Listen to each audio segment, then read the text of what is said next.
നമസ്കാരം പ്രിയ സഹോദരങ്ങളെ, ഞാൻ വണികവൈശ്യ സംഘം വെഞ്ഞാറമൂട് ശാഖാ സെക്രട്ടറിയും സ്നേഹക്കൂട് ഓർഗനൈസിംഗ് സെക്രട്ടറിയുമായ വെഞ്ഞാറമൂട് എസ് ഗോപകുമാർ.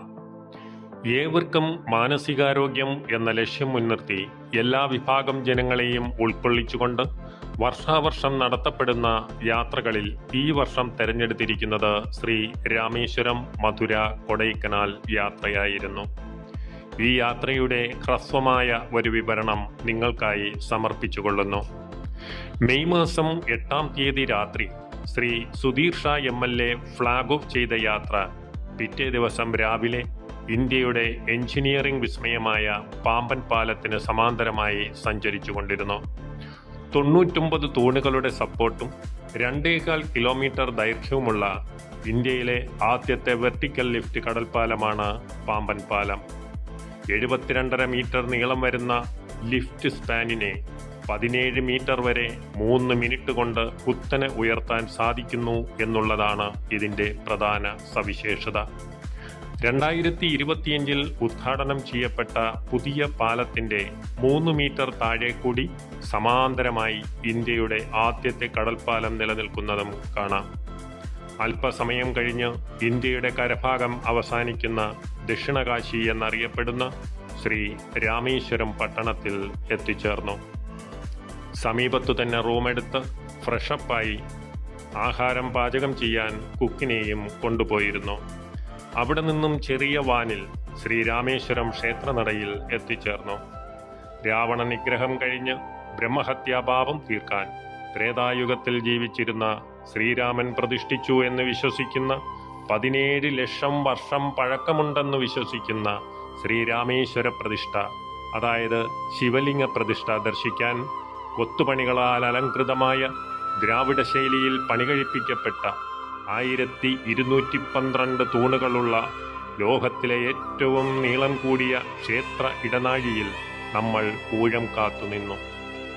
പ്രകൃതി അനുഭവയോഗ്യമാക്കിയ കുളിര് ശക്തമായ മഴ പെയ്തതിനാലാണെന്ന് ക്ഷേത്രത്തിനുള്ളിലെ ജലബഹിർഗമനത്തിലൂടെ മനസ്സിലാക്കാൻ കഴിഞ്ഞു. ദർശനശേഷം ധനുഷ്കോടി ലക്ഷ്യമാക്കി യാത്ര തുടർന്നു.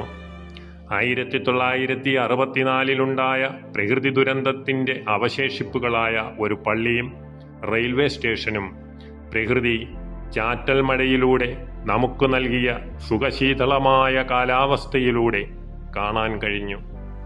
രാമരാവണ യുദ്ധത്തിനു ശേഷം വാനര സൈന്യം നിർമ്മിച്ച രാമസേതു എന്ന പാലം തകർക്കാൻ ശ്രീരാമൻ തൻ്റെ വില്ലിൻ്റെ അറ്റം കൊണ്ട് അടയാളപ്പെടുത്തിയ ധനുഷ്കോടിയും നമുക്ക് കാണാൻ സാധിച്ചു.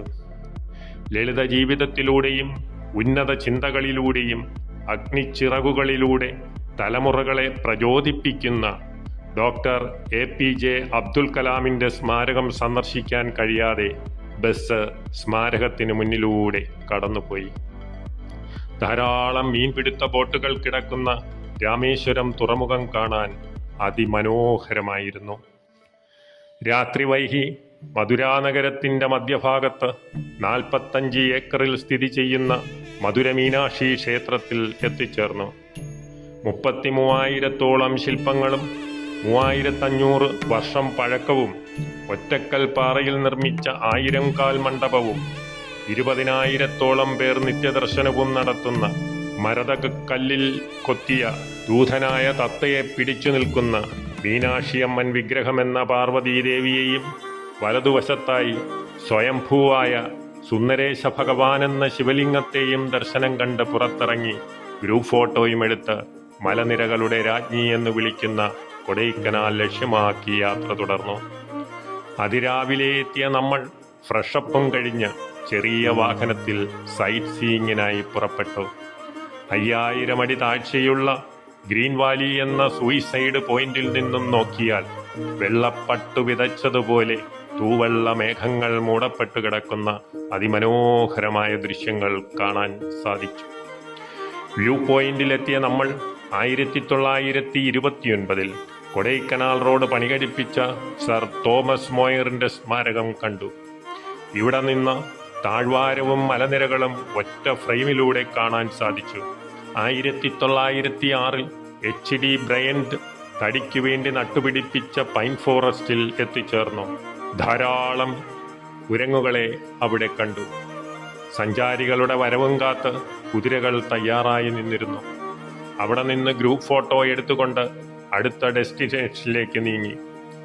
കോടമഞ്ഞ് തട്ടിത്തലോടി കടന്നു പോകുമ്പോൾ തെളിഞ്ഞു കാണപ്പെടുന്ന 400 അടി ഉയരമുള്ള ഗ്രാനൈറ്റ് ശിലകളായ പില്ലർ റോക്സ് കാണാൻ നയനാനന്ദകരമായിരുന്നു. കമലഹാസന്റെ ഗുണായിലൂടെയും ഷിക്കാറിലൂടെയും മഞ്ഞുമ്മൽ ബോയ്സിലൂടെയും പ്രസിദ്ധമായ ഗുണ കേവും മരങ്ങളുടെ വേരുകളാൽ ചുറ്റപ്പെട്ട സമീപ പ്രദേശങ്ങളും കണ്ണുകൾക്ക് വിസ്മയം തീർക്കുന്നവയായിരുന്നു. 600 മീറ്റർ താഴ്ചയുള്ള ഗുണ കേവിൽ 50-ലധികം പേർ മരിച്ചിട്ടുണ്ടെന്ന് പ്രദേശവാസികൾ പറയുമ്പോൾ 13-നും 16-നും ഇടയിൽ ആൾക്കാർ മരിച്ചിട്ടുണ്ടെന്ന് പോലീസ് റെക്കോർഡുകൾ രേഖപ്പെടുത്തുന്നു. രക്ഷപ്പെട്ടതിൽ ഒരാൾ സുഭാഷ് മാത്രം. ഗുണ കേവിന് ചുറ്റുമുള്ള വിള്ളലുകൾ കട്ടിയുള്ള ഇരുമ്പ് നെറ്റുകൾ കൊണ്ട് മറച്ചിരിക്കുന്നു. മലകളെ സംരക്ഷിച്ചു നിർത്തിയിരിക്കുന്ന മരങ്ങളുടെ വേരുകളിൽ ഇരുന്ന ഗ്രൂപ്പ് ഫോട്ടോയ്ക്ക് പോസ്റ്റ് ചെയ്തു.